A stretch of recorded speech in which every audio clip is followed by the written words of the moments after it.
আসসালামু আলাইকুম বন্ধুরা। সন্ধে হলে রোজ বাচ্চারা কিছু না কিছু খাওয়ার বায়না করে, তাই ভাবলাম বাড়িতে প্যাকেট ফুচকা আছে, ফুচকা বানিয়ে দিই। ফুচকাটাকে প্রথমে কড়াইয়ে তেল দিয়ে ভেজে নিয়েছিলাম।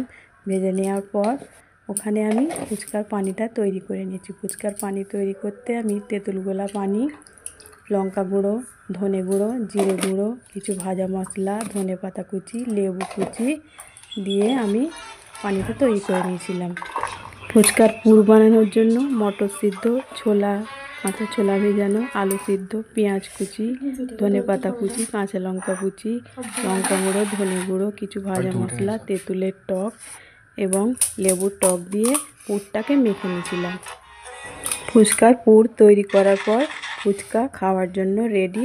আমি প্লেটে দিয়ে বাচ্চাদেরকে সার্ভ করলাম।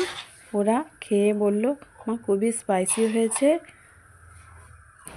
তো বন্ধুরা, তোমরা কোন ধরনের রেসিপি ভিডিও দেখতে চাও আমাকে জানিও কিন্তু। আল্লাহ হাফেজ।